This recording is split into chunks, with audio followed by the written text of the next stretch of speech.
With the politicization of the COVID-19 vaccine, so much of the public health vaccination effort has sort of been turned on its head. I'm not sure that before the pandemic, any public health professional would have foreseen this really widespread backlash against a vaccination that protects so many people from serious illness or death. Although I suppose when we look at the history of the anti-vax sentiment, maybe we would have. Feel free to comment on this topic in the course discussion this week.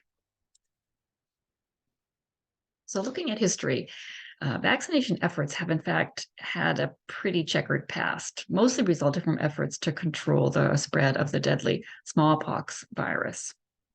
Before we had vaccination in the late 1700s, there was a lot of effort around our newly formed United States to require inoculation or variolation, actually infecting people with material from smallpox pustules to stimulate the immune system.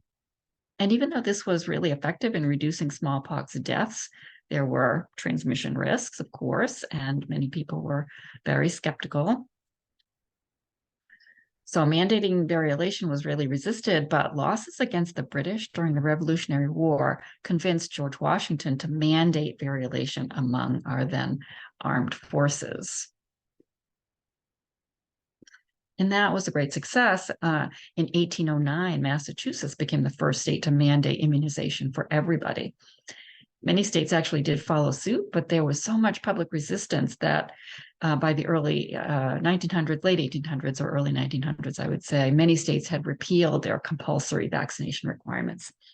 And keep in mind here that individual rights and bodily autonomy are guaranteed by our Constitution. And one of those rights is to be free from intrusion, bodily intrusion or other types of intrusion by the government. So people were extremely wary of government action that forced them to inject some substance into their bodies or the bodies of their loved ones, as you can well imagine. And I'm going to note here, just for good, for context, one of the basic constitutional principles here in this country is that our Constitution is one that sets forth negative rights, as we call them. And that means that the Constitution primarily articulates actions that governments cannot do, so that individual rights are thereby protected. So it's not based on positive or affirmative rights, that is, things that governments must do. And that's why here in the US, we don't have, for instance, an affirmative constitutional right to health or wellness or well-being. Our government doesn't have to take affirmative action to protect our lives or our liberty. It must refrain from taking action that deprives us of life or liberty. And this is why states are not required to take action to protect us from deadly pandemics. Instead, the argument is about that they must be prevented from intruding too much into our personal health decisions. So because America was founded on these ideals of democracy and freedom from a monarchy, Americans have a history of being very wary of government mandates.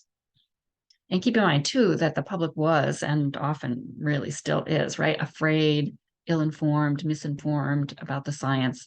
Before the modern age, widespread communication of reliable, accurate information of any sort was challenging. But notably, scientific information. People didn't really understand the science back then or even now. Think how much confusion there was around the scientific mechanics of the COVID vaccine. So all of that said, many states and local governments actually do want to protect the public, the people who live in their communities.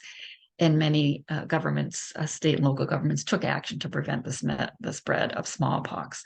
But until 1905, there was actually no guidance from the US Supreme Court about whether those kinds of compulsory vaccination requirements were even permitted under the Constitution. But finally, in that year, the Supreme Court did weigh in. The specific facts of Jacobson versus Massachusetts are in your text, but Justice Harlan, in the court's opinion, took really great pains to clearly articulate that even though our Constitution guarantees freedom from government intrusion, that individual right is not absolute. There are indeed some circumstances where that right must yield for the protection of the common good. As Justice Harlan said, in pursuit of the common good, there are, quote, manifold restraints. And of course, when you think about it, there are indeed many restrictions on our individual behavior so that the common good is protected. This is why we have laws against crime, and we have zoning laws, and we have traffic laws, and all manner of laws and regulations that keep us from doing whatever the heck we want to do when it potentially causes harm to others. And all of that is in the interest of a civil, safe, well-functioning society. So incredibly, and perhaps thankfully, Jacob's Stent is still good law, though there are many of us in public health law that expect it will be challenged at some point with either a mandatory COVID vaccine case or the next pandemic vaccination case, which surely will arise in the coming decades. So it took a while longer for states to again adopt compulsory vaccination, particularly for school-age children. Things moved more quickly with the polio scare of the late 1940s and early 1950s. As this quote from historian and professor of medicine David Oshinsky indicates, people were terrified of polio and the accompanying risk of paralysis and confinement to those iron lungs. Fear of the disease, particularly for one's children, really changed people's risk calculation on vaccines once a polio vaccine became available. And states moved to mandate vaccination to avoid widespread transmission of polio. By 1963, 20 states had mandatory childhood vaccinations for school-age children, and by 1980, all 50 states required them. So fast forward to 2020, 2021, and the COVID-19 pandemic.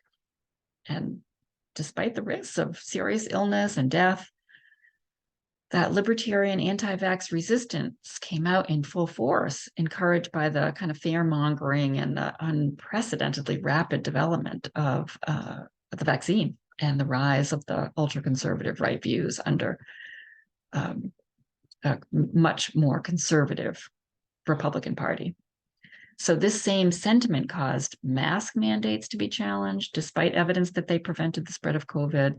Even though conservative states had higher rates of death from COVID, many considered this, I guess, an appropriate trade-off for less government interference in their health decision-making. Even though from a public health perspective, wearing a mask seems like such a small price to pay for protecting yourself and your family and your community, lots of people really just didn't and don't share that public health view.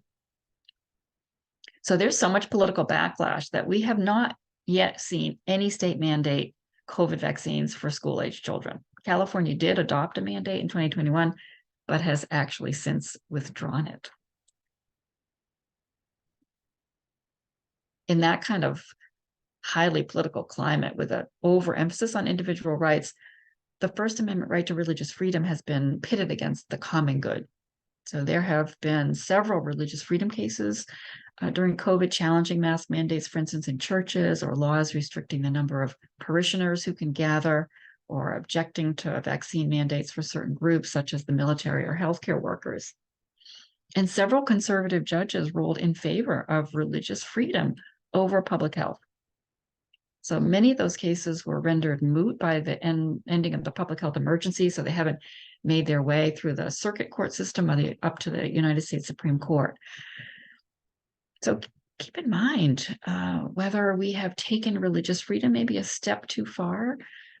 We'll take this question up again when we visit the abortion cases in a couple of weeks.